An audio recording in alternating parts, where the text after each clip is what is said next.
So going through everything you went through last year, what's this season mean to you now? It means the world to me, man. It feels so good to be back on this field, man. I couldn't even tell you the feeling I get when I come out here and just play with my brothers, man. Being away from the game made me appreciate it a lot more, man. And so I think it brought back that drive and hunger to keep, continuously improving and just play and have fun. What was that moment like last year when you knew it was over before it even started? Man, I was crying, man. Because when you love something so much and it's taken from you like that, and you can't do it for a while, man, it's a tough feeling. But man, I see it as God giving me a blessing in disguise, because obviously last season didn't go all the way we wanted it to, but with the new coaching staff, the fresh start, I feel like it's a perfect setup for me to come and play under Coach Riley and just give my all. It's a tough injury. What was the hardest part of the rehab? Probably staying consistent day by day. It definitely was tough. Definitely, Achilles is a tough injury, regardless. But at my weight, it's definitely more tough. So I had to stay on top of it every day. I couldn't let it slip and kind of coast. I had to stay on top of it every day just to get back to where I am now. Do you feel like you did before, or is it some lingering effects from it? The doctors told me that I wasn't gonna have the same explosion, the same, mobility as I had, but I think that's all be it. I feel great. Even though I'm a little bit overweight, I'm looking to drop maybe like 10 to 15 more pounds before the season. But I feel great, man. It doesn't feel, it can't get much better than this. What are some of the exercises, the rehab stuff that you had to go through? Calf raises, and calf raises. I've done probably about 100,000 calf raises in a year, man. That's the most I ever done. But it was a lot of calf strengthening, getting my balance back, on this leg since I haven't used it. Quad strengthening, just stuff to get this leg back up to par. You back to dunking now? Yeah, I can. This defense, how has it gone for you? Just kind of how you feel you're fit? Man, I think it's a perfect fit for somebody like me, man.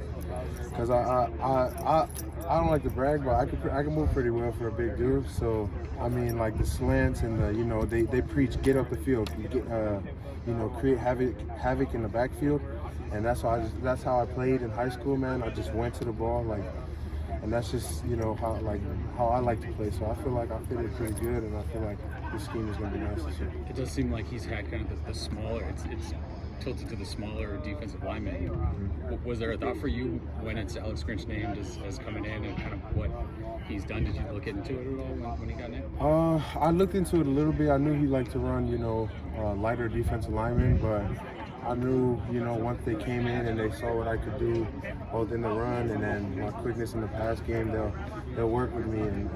But they do want me to drop weight, so I'm still working on that right now. But overall, it's been a fun experience.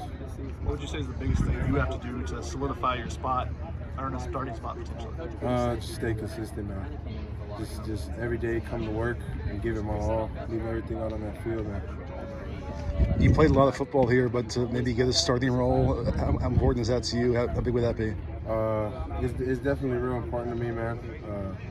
I feel like I haven't really had, the role that I've wanted these past 4 years that I've been here, and I'm just looking to make, help out my team a lot more to make a bigger impact. And I feel like, that starting role is going to help me.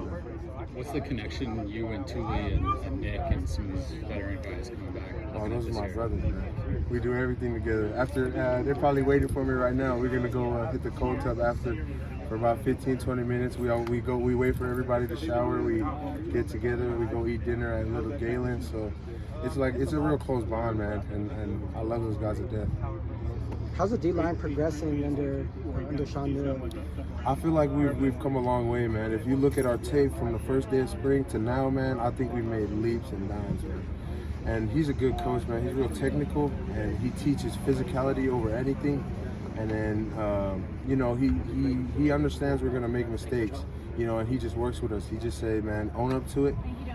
Just acknowledge you made the mistake, and then get back to it right the next play. What are some of the things that you've learned? I've been here a long time, man. I've learned this spring particularly. This spring, just straight, man. Straight to the ball. give everything you got every single play, man, because you never know. You never know. I could be coming around, you know, at the line of scrimmage, the ball's thrown down the field. If I sprint as fast as I can, I have a chance, you know, if somebody riff on a tackle, I got a chance, you know, to make a big play and stop a touchdown. So I think just straight into the ball and just effort, man. You've had a lot of position coaches in your time here. What's different about Sean? You know, he's I would say he's kind of like a collection of all of them. Like, because I've had different personalities and different types of coaching, and he kind of, you know, takes all that I've learned and kind of puts it into one. Like he teaches like ball over blocker. That's one that I like. Like if you make a mistake but you make the play, that's a good job. But if you make a mistake and you don't make the play, that's your fault. That's on you. But he's just, man, physicality over everything, and you know, he's a great coach, man. I like him, and he connects with us as players too. So Thank you.